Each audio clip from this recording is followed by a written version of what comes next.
Monday, which means it's time for another not so awesome review. And today we are looking at the Runaways Volume 1. I believe it's called the Deluxe Hardcover Edition by Brian K. Vaughan, because there is regular hardcovers, which splits this book into, I want to say, two pieces. Might be more, not 100% sure, but Brian K. Vaughan, writer of Saga, just FYI. Main reason I picked this up, and the fact that Avengers Arena was freaking amazing, and some of the characters got their start here, including Nico, who's right there. We have Alex, Victor, Caroline, Gertrude, and her name escapes me. I want to say it's Molly, but I'm pretty sure it's not.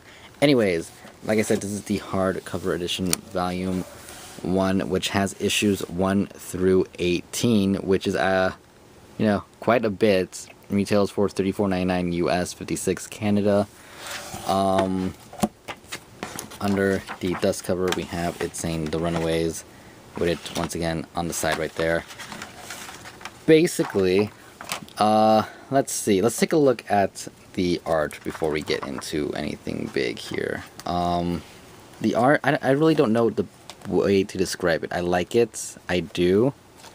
I believe there's only 2 issues in here that are done by a different artist. But, let's see. Here we got like some craziness going on. You know, it's a good art. Like, I'll look for something to show you guys in a minute.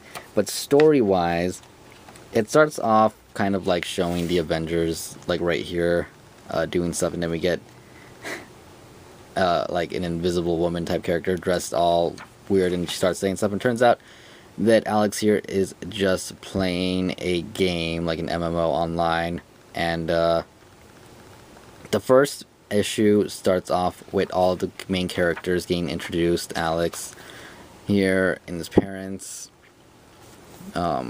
Gertrude and her parents, we got Caroline and her parents, Victor and his parents. Just like I said, everybody getting introduced to each other and meeting up at Alex's house. All the kids meeting up, and basically all the kids here, their parents are all friends, and they supposedly do this, thing. I think it's like yearly or something. It's annually, whatever. And all the kids have to are dragged along with their parents, and they kind of are forced to hang out with each other. And for the most part, they don't really seem to like each other, except for, I guess it's been a while since they've seen each other now, and kind of like getting to know each other when they get suspicious to see what their parents are doing. And the main premise of this, so I don't want to spoil anything, but basically the main premise of Runaways is the fact that all of the kids here, their parents are basically supervillains. And it goes from there, where the kids discovering this and how they handle it. Basically, they see something they're not supposed to see, and they need to learn to handle it carefully.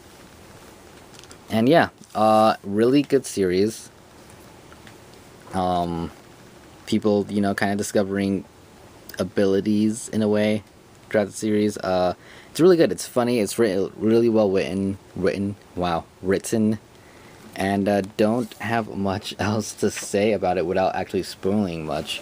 In the back, we have like an expanded proposal by Brian K. Vaughan for the Runaways right here that you can read if you're into that kind of stuff. Some art here on the sides for the characters.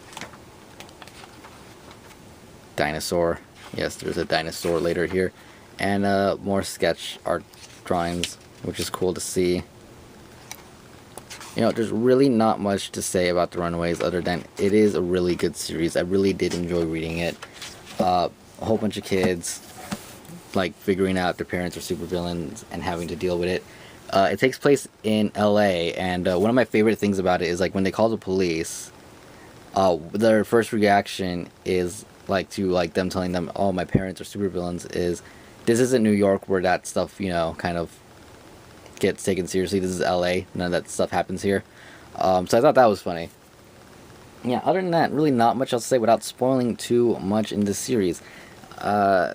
Just, a group of kids, like I said, figuring out that their parents are supervillains, and a few of them figuring out kind of abilities within themselves. And Yeah, really good. Highly recommend it. Book is a little bit harder to find. All three volumes are pretty hard to find since they're all out of print, I believe. But you can always go for the regular Premier Edition hardcovers, which also have a paperback version if you just want to get it the easiest way possible. Really good. Like I said, Brian K. Vaughan. There is a different like Runaways that was written by Josh Wheaton, but this is the one I would recommend. Definitely going to be getting Volume 2 and Volume 3 when I can. But anyways, I hope you guys enjoyed this not so awesome review for Runaways with Volume 1. I know I didn't give up too much of the story, but it's like it's something that needs to be read more than explained. So do recommend it. I will say that there is a cameo by another hero team in there at some point. You guys can look forward to that. And yeah, so that's pretty much that. So yeah, I guess guys, if you want, hit the like button, subscribe, and all that cool stuff. And I will see you guys later. Thank you for watching. Goodbye. So one thing I forgot to mention about this book is the fact that if you get Volume 1, you can basically have an entire story. You get the beginning, middle, end. You don't just get like ending on a cliffhanger. I mean, you kind of do, but it at least ends the main story in this one volume. Anyways, down below I have links for the unboxing for Watch Dogs Limited Edition for PlayStation 4, the Black Widow Kotobukiya statue, and last week's all new Not So Awesome News show, along with the review for X-Men No More Humans. Anyways, that's pretty much all I've got to say. So yeah, I was gonna do a 200 video special thing, but I'll just I'll do a special video channel update me soon. So that'll be up sometime this week maybe. Yeah. All right. Anyways, bye.